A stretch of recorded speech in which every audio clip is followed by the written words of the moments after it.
C'est l'un des plus grands artistes de notre temps, Henri Salvador. Oh. Bonsoir ami, bonsoir. Oh. Merci Henri d'être ici à l'occasion de la sortie d'un DVD, à la sortie d'un disque en public avec des musiciens, des moments formidables. Il est là, il est avec nous. Bonjour monsieur le directeur.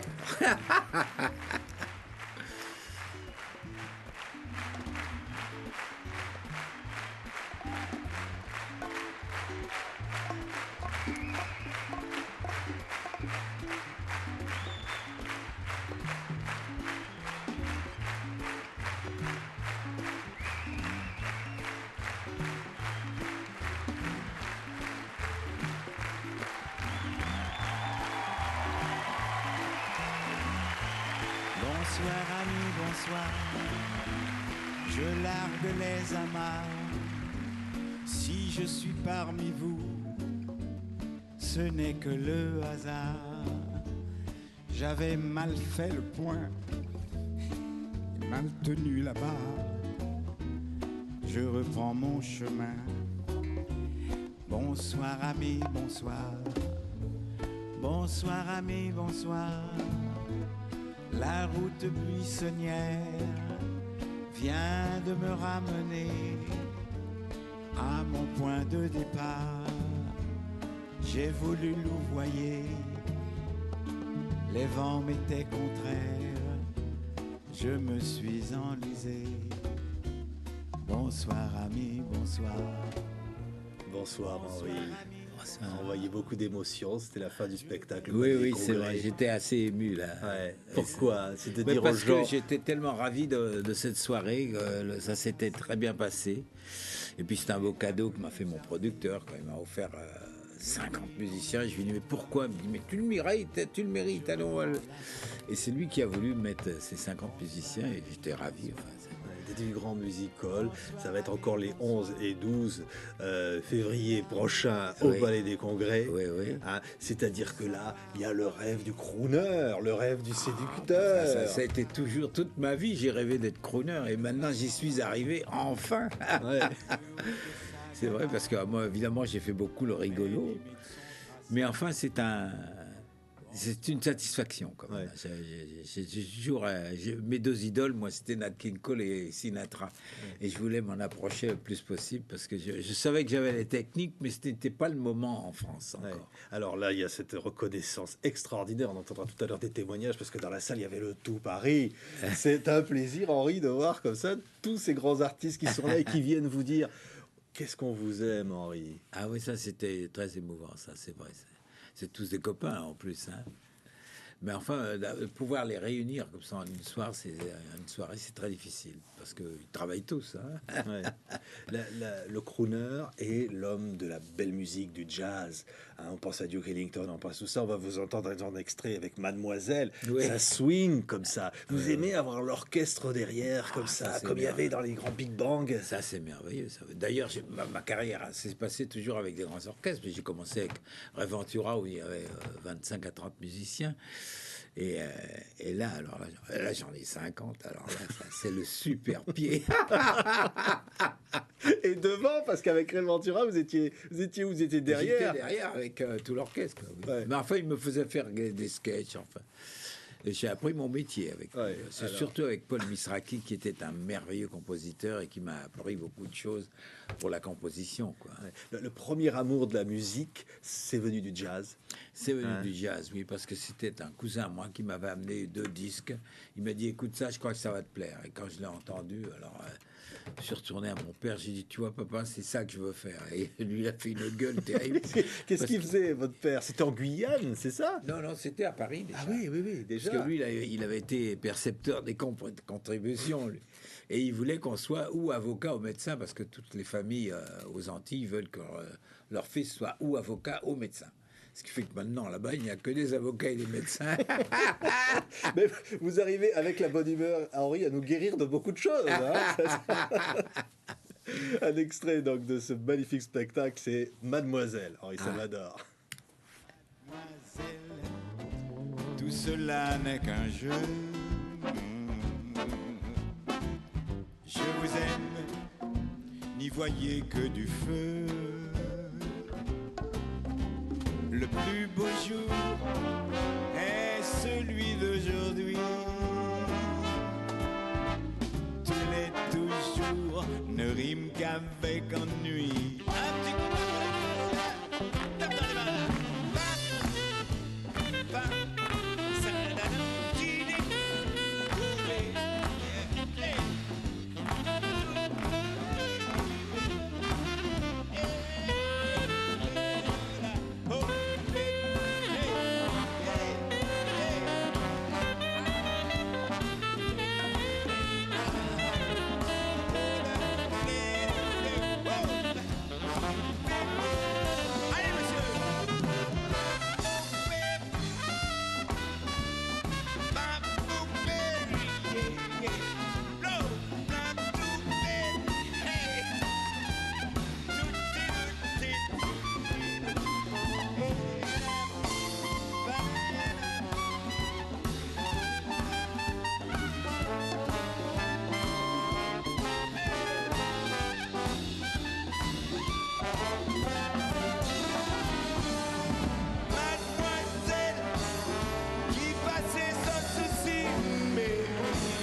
Henri, là, on a l'impression que c'est le délire. Ah ouais, Avec ouais, le on Big s'en- Bang on de se jazz. régale, là. Après, il y a les 50 musiciens, les splendides violonistes, comme ça, qui apparaissent. Merveilleux, merveilleux.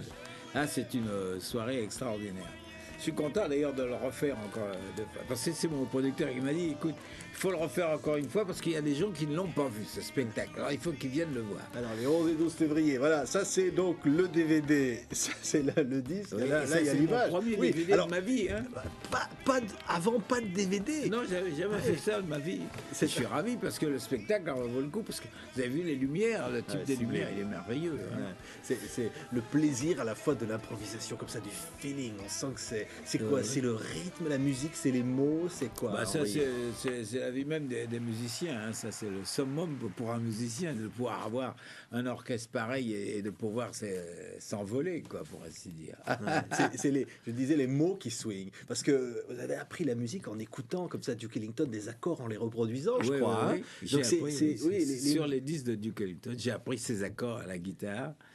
Et je me souviens la première fois où je suis allé pour me faire engager, c'était à Pigalle. J'ai dit à chef vous n'avez pas besoin d'un guitariste. Il me dit, t'es guitariste? Il m'a emmené dans un café, il me dit, allez, joue. Et je me suis mis à jouer. Il a dit, putain, mais où tu as appris ça? Je dis, dans ma chambre. Il ne voulait pas me croire. J'ai écouté Duke Ellington. Il a dit, putain. Et ça s'est répondu après. Tous les musiciens ont dit, il y en a un petit là qui joue pas mal. Et c'est comme ça que j'ai travaillé avec tous les cracks dans ce métier. Enfin, oui, parce qu'il y avait les jazzmen, les blacks qui les venaient blacks à qui Paris, étaient- les qui venaient grands, à Paris. et tout. Alors, il fallait se frotter à ça, Henri, le Et petit puis Henri. alors, là. et en plus, moi, je n'ai appris que 10 ou 15 ans plus tard. Avec qui je jouais, je ne savais pas, moi. Et c'était des Harold Garner, Lester Young, Benny Carter. Et je ne savais pas qui c'était. Et moi, je me régalais avec eux. Et après, on m'a dit, mais tu sais pas, c'était les bons dieux du jazz. J'ai dit, oh là là.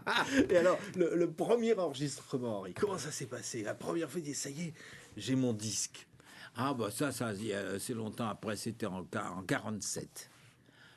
Avant, j'avais enregistré un peu avec Ray Ventura, mais c'était pas. Je faisais partie d'un orchestre, mais là, bon, quand j'étais Salvador lui-même, alors ça s'est passé. Et j'avais enregistré 2 chansons, Clopin Clopin et Maladie d'amour. Et Fatalité, c'est deux succès absolument mondiaux. Et personne n'en voulait. Si. Maladie d'amour. On vous a dit, ça va marcher. Ah non, pas du tout. Ah Non, bon? à cette époque-là, non. C'était les 2 premiers disques que j'ai enregistrés. J'ai eu une chance inouïe parce que Maladie d'amour, c'est connu dans le monde entier, que ce soit au Japon, en Amérique, en Chine, partout. Et j'ai eu des enregistrements par milliers là-dedans. Et puis Clopin Clopin, alors c'était fait par Sinatra, tous les grands chanteurs.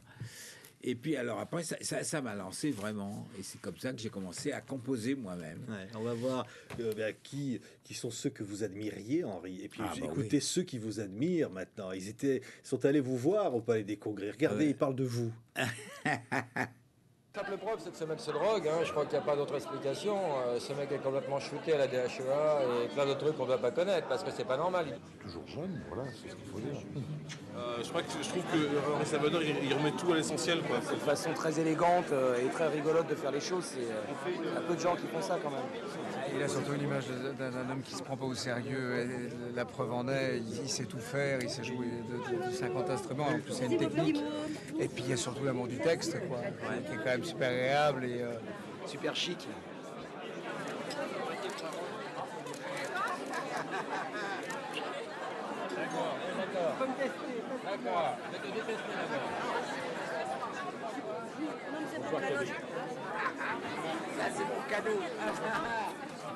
Ça, c'est la reconnaissance. Hein. Il y a Delon, il y a tous les copains. Ouais. Marielle, c'est des potes. Ça. Puis il y en a qui sont un peu jaloux, les genoux. Là. Ils disent, mais comment il fait pour être aussi jeune? Ah non. Non, ils sont gentils. Le petit Benabar, il est adorable, ce petit-là. C'est gentil. Je l'avais pris en première partie et je suis content parce que ça l'a lancé d'un seul coup. Et là, je suis très ravi.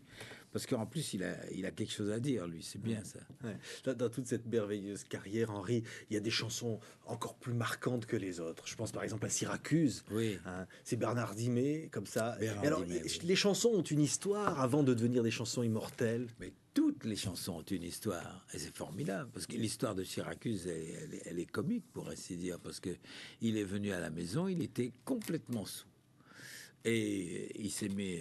J'étais au piano, il me dit alors on va faire chanter les plus jolis mots de la langue française. Allez, joue, il me dit. Alors moi, je me suis mis à improviser. Da, da, da, da, di, da, da, da. C'est bon, ça. Hop, et il s'est mis à écrire. Et en 2 minutes, il a écrit Syracuse. Et moi, j'ai dû finir la musique sur ses paroles. Mais c'est des moments extraordinaires, ça, parce que c'est un type qui était un talent extraordinaire parce qu'il pouvait parler en prose avec vous, mais il parlait en vers. Ouais. Il pouvait parler complètement en vers. Et alors, comme tous les grands poètes et comme certains jazzmen, ils se détruisaient avec l'alcool. Il fallait ça pour. Et je ne sais pas, je créer, crois que c'était un type qui était incompris. Parce que cette époque-là, il allait voir les éditeurs, il disait. Ça vous intéresse, mes paroles? Le type lui disait, mais c'est formidable, vous avez des paroles extraordinaires, mais ça marchera pas. Il était surpris, mais pourquoi ça marchera pas? Il dit, parce que c'est pas l'époque, c'est pas les... Mais il dit, mais c'est joli, ça vous plaît? Oui. Mais alors, si ça vous plaît, c'est que c'est bon. Il comprenait pas, quoi. Et, c'était un type, d'ailleurs, il finissait dans les bistrots à Montmartre. D'ailleurs, il y a sa rue maintenant, je suis ravi de ça. Au moins, il y aurait quelque chose de cet homme merveilleux qui était Bernard Dimet, un type qui avait un cœur. Je me souviens la première fois qu'il est venu me voir, il est venu avec une pile de disques comme ça. Il me dit, ça, c'était disques, c'est pour te dire combien je t'aime.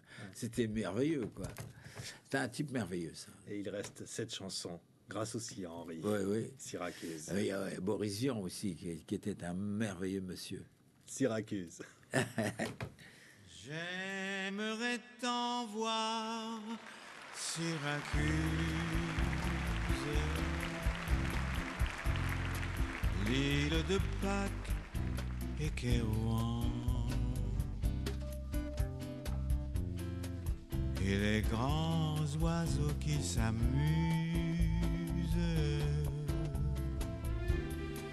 à glisser l'aile sous le vent,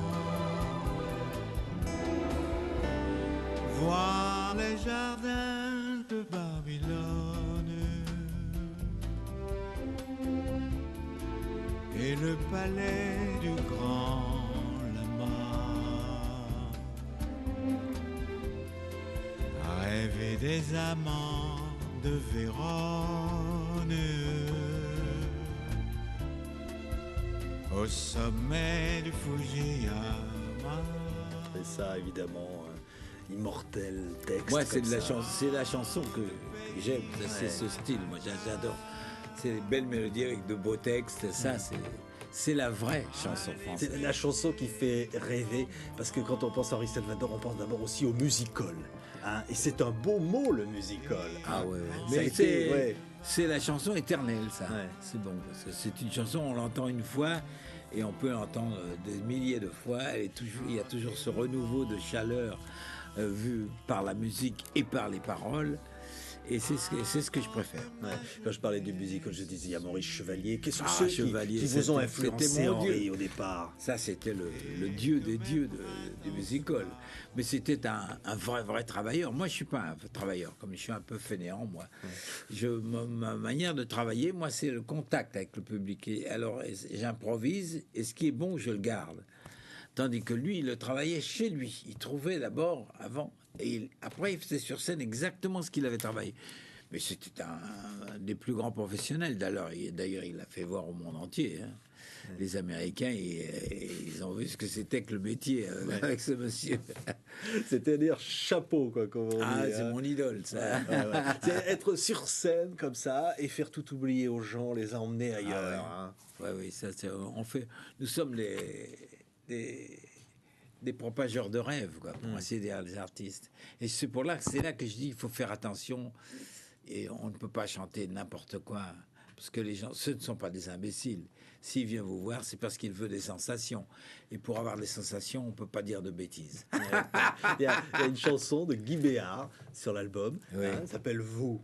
Oui. Et alors ça, on vous a amené ce texte. Enfin, Guy Béard il avait chanté, je crois. Oui, il avait fait Et, un beau succès et Henri, avec. vous vous êtes dit, moi, je vais la transformer et puis en faire encore. Non, c'est pas moi qui l'ai trouvé. C'est un guitariste. C'est un guitariste qui travaillait avec Moustache. Et un jour, il m'avait apporté des maquettes comme ça et il y avait cette chanson comme ça, mais en bossa. Je dis, mais c'est très bon ça. Et je l'ai faite. Et je crois qu'il y a eu une bonne idée parce que ça met en valeur encore plus la bossa nova, mais plus en valeur les mots qu'a écrit Béard. Ouais. C'est vrai. Et la bossa nova, ça rappelle la première tournée au Brésil ou dans l'Amérique du Sud avec Ray Ventura. Parce que tout est parti de là quand même. Hein. Ah oui, mais c'est parti de là. Et c'est après, en revenant à Paris, j'ai voulu faire ma carrière tout seul. Mais ça m'a beaucoup impressionné, la musique brésilienne. C'est le pays de la musique. Hein. Les gens ont du talent. Tout le monde a du talent dans ce pays. N'importe qui peut vous prendre une guitare et vous chanter quelque chose et il vous envole. Et j'ai gardé beaucoup de ce pays. Il me plaît beaucoup, ce pays, le Brésil. C'est très émouvant. Ça commence comme ça, par un claquement, quand on dit voilà le rythme, hein, ça part comme ça, et on dit zing, zing, zing, très peu de choses, c'est très dépouillé finalement. Vous, par exemple. C'est pas dépouillé, hein, c'est plus compliqué que ça. Ce que j'aime, vous, c'est vous, écoutez, il y a les paroles et il y a la musique, il y a Henri Salvador, bien sûr. Ce qu'il y a de bon en vous, c'est vous. Tout le reste ne vaut rien du tout. Tout ce qu'il y a autour n'est que matière à discours. Pour le reste, je me tais, c'est vous. Quand je vais à notre rendez-vous, je me dis ce que les gens s'en foutent de ne pas venir avec moi. C'est vrai qu'ils ne savent pas ce que c'est que d'être auprès de vous. Voilà, c'est beau, hein. C'est Guy Béard. Joli français, français. Alors, on parlait évidemment, on va parler de Boris Vian, par exemple, aussi, de tous ceux qui ont composé les chansons d'Henri Salvador. Boris Vian, aujourd'hui, c'est mythique, mais c'était un personnage. Henri, vous l'avez connu avec sa trompette dans les boîtes de nuit. 9 ans ensemble, on s'est pas quittés. C'était un monsieur il était très spirituel, il adorait mon humour et on a collé, mais c'était un géant, un intellectuel de haut niveau. Il vous a adoré, il défendait Henri Salvador parce qu'il était très difficile sur la chanson, il n'aimait pas tout. Hein. Non, et puis très sévère. Et il savait très bien de quoi il parlait. C'était un amoureux du jazz, de la chanson, du musical, et ça a collé tout de suite quand je l'ai connu. Tout de suite, on a vu que on était fait l'un pour l'autre, quoi. Et on a fait plus de 500 chansons ensemble. Lui, alors on parlait, Et puis d'un seul coup, il me disait, mais si on en faisait une chanson, mais je dis oui. Et voilà, il écrivait vroom, ça y est. Ou alors il me disait, fais-moi un blues. Alors je commençais. Et tout de suite, il faisait les paroles. Le blues du dentiste, par exemple. Oui, le blues du dentiste. En fait, il était complètement dingue. Ce type de train, le roi du canular. Ah bon? Et vous faisiez des blagues? À vous, le rigolo? Moi, non, il faisait des drôles de canular. Un jour, il m'a dit, tiens, viens, j'ai quelque chose à te faire voir. Et il avait mis dans je crois, le Nouvel Observateur, une annonce. Cinéaste cherche bossu pour premier rôle dans grand film. Rendez-vous chez Francis à l'Alma. Et ce jour-là, il me dit, viens avec moi, je crois que tu vas te marrer. Et alors, on s'est retrouvés là, il y a le boulevard, et puis il y a le San Francis. Et là, on a vu au moins 300 ou 350 bossus qui va chez... Oh, il est le producteur. Et c'était sa blague, il était content. C'est drôle, il avait des idées formidables. Il en avait une autre une fois, c'était très amusant. Il voulait faire au Champ de Mars un chapiteau énorme, et au milieu du chapiteau énorme, il mettre une petite table comme ça, très petite. Il voulait faire payer 100 francs l'entrée, et dans une assiette, il voulait mettre le squelette d'une sardine, et il avait marqué la découverte du premier squelette humain. Mais c'est complètement ravagé, ce type. Il me dit, on va se bourrer avec cette idée. Ah, c'était un phénomène. Hein, ouais. Et Henri, ce qui vous plaisait chez lui, c'est ça, c'est qu'il était ravagé. Parce que vous, mais c'était un type merveilleux. Hein, ouais. Mais surtout talentueux, quoi, plein d'imagination. Terrible, bourré d'imagination. Vous savez, il avait une tête de martien, vous avez vu le front qu'il avait. Mais c'était un type, mais en plus délicieux, une petite voix. Et il parlait très peu, mais à chaque fois qu'il parlait, c'était très important. Il ne disait jamais une bêtise. Et je me souviens une fois, il y avait dans un déjeuner, il commençait à parler, il y a une espèce d'imbécile qui lui a coupé la parole, je l'aurais tué cette femme. Je disais, mais il allait dire quelque chose sûrement intéressant. Il ne parlait jamais pour dire des bêtises. C'est un type merveilleux. Hein. Ouais, moi, des gens comme ça, c'est très rare. Alors, quand il compose avec vous, faut rigoler, par exemple. Ah oui. Ça, parce que là, ça peut paraître une chanson simple, écrite par un grand écrivain qu'il était. Mais oui, mais parce que moi, je lui avais raconté, je lui ai dit, tu sais, quand j'étais à l'école à Guyane, un jour, il y a le professeur qui dit, vous savez, les enfants, nos ancêtres, les Gaulois, et je me suis retourné, je voyais que des petits noirs. Et il me dit, tiens, ça c'est une bonne... On l'a fait, celle-là? Oh, j'ai dit oui. Et il a mis, faut rigoler, nos ancêtres, les Gaulois. Ça, on a hurlé de rire quand on a fait ça. Et ça a été un énorme succès. Avec le rire d'Henri. Oui, parce que faut rigoler, ça va avec. Oui. Alors, il y a une autre chanson parmi toutes ces merveilleuses chansons qui s'appelle Trompette d'occasion. Oui. Dimanche matin, je vais à Saint-Ouen, le marché aux puces battait déjà son plein. Vous connaissez par cœur. Et on va vous voir jouer même de la trompette. Ben oui, c'est à cause de lui, parce que comme il en jouait, il m'a dit, tu vas voir, tu sais que ça va plaire au public. Et puis apprends. Alors j'ai appris un chorus et je me débrouille pas mal, mais enfin, je suis pas un grand trompettiste. Regardez. Oh, dimanche matin, je vais à Saint-Ouen. Le marché aux puces battait déjà son plein. Je déniche une trompette dans un coin et soudain, immédiatement, je me vois en blanc sur une estrade avec des gens devant. On m'admire, on me trouve épatant, on entend. Fasciné par mon rêve, je me fouille et je prends un peu d'argent. Je le donne au marchand très content qui me tend l'instrument. Voilà monsieur, ça vous plaît? Je sais pas en jouer. Tout excité, je suis rentré et sans tarder me suis mis à souffler. Mais voilà ce que ça a donné quand j'ai joué. Tintin. Le lendemain, tous les copains... Ça, c'est vrai. Tintin, hein. Et vous mettre les gags, il faut mettre des gags tout le temps, parce que le public, il adore ça. Ouais, c'est ça. Mais vous n'avez pas réussi à apprendre à jouer vraiment de la trompette, Henri? Je joue un petit peu, mais c'est un instrument difficile. Hein. fait mal aux lèvres. C'est pour ça que j'adore la guitare, c'est plus pratique.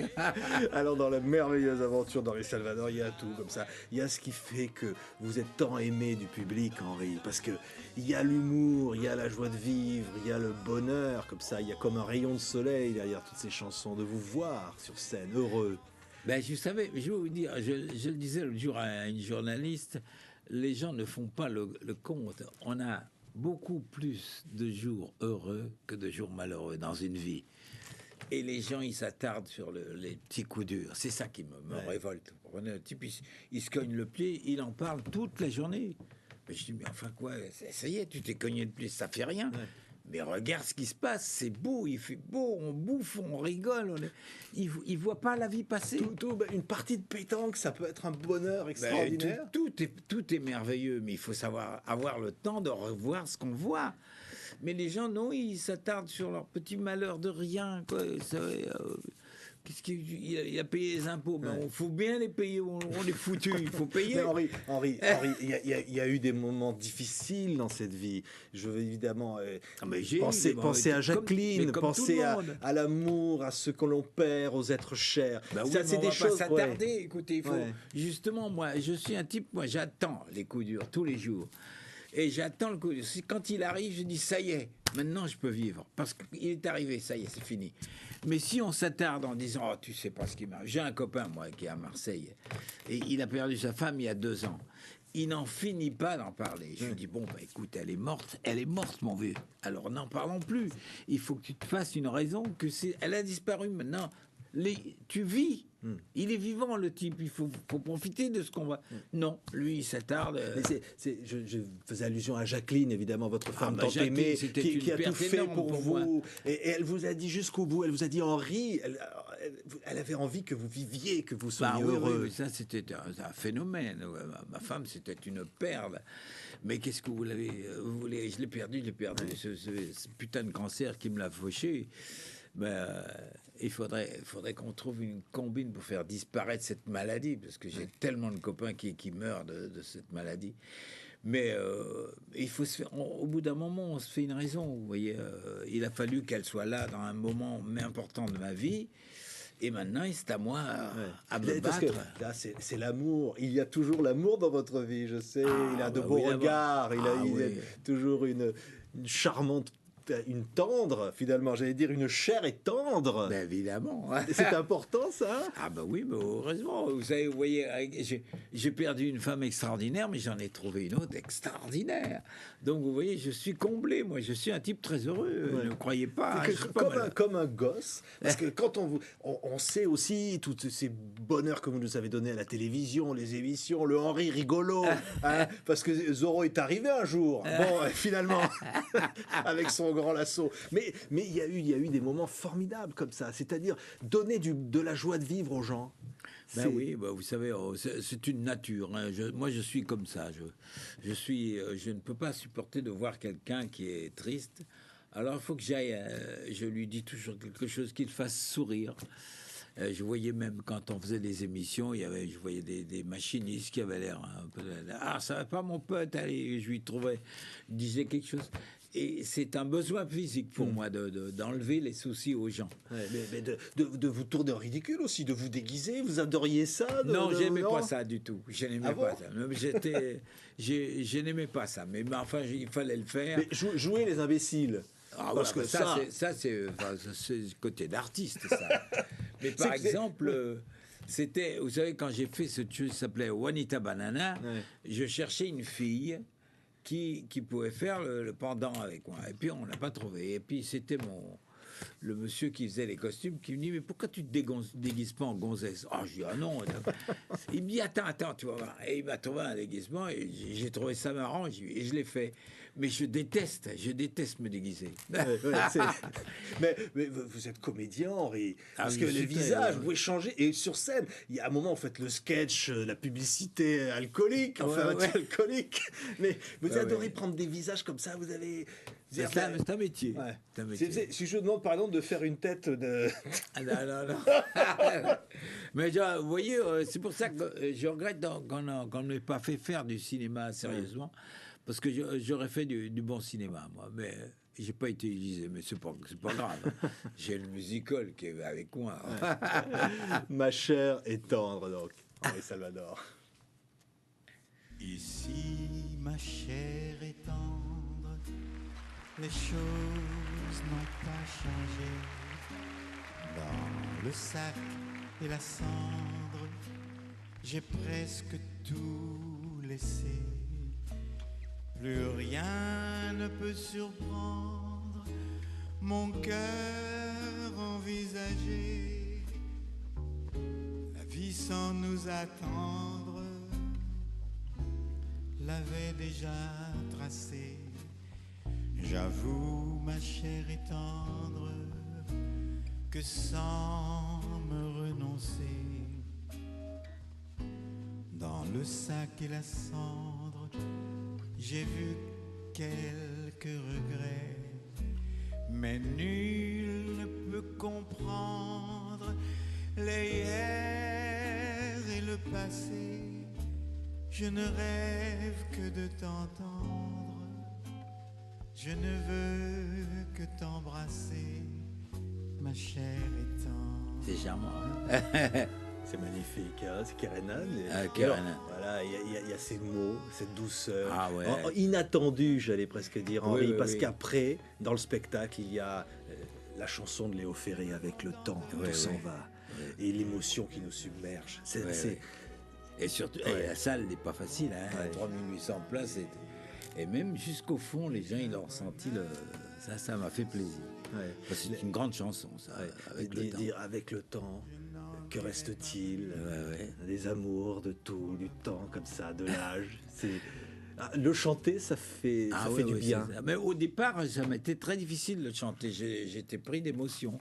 Et puis après, je me suis un peu forcé, quoi, quand même. Faut que le public ressente, lui, l'émotion, pas moi. Alors, si on se pose la question avec le temps, Henri, Oui. qu'est-ce qui reste de tout? Il reste la vie merveilleuse. Là, moi, je suis un optimiste. Moi, je suis pour demain. Ouais. Demain, c'est toujours l'inconnu. C'est merveilleux. Moi, je suis pour demain, moi. L'instant de maintenant et demain. C'est ça l'important dans la vie. Si on voit la vie comme ça, on le voit avec un œil beaucoup plus optimiste, quoi. Ouais. Et l'optimisme que vous transmettez au public qui vous aime, Henri Salvador, et qui va vous applaudir encore les 11 et 12 février au Palais des Congrès, l'occasion des premiers DVD, des carrières. On dira pas votre âge, Henri, il n'y a plus d'âge, on ne sait plus. Je préfère. On ne compte plus. On va pas décevoir les gens quand même. J'allais presque dire simplement merci. Merci pour tout, Henri Salvador.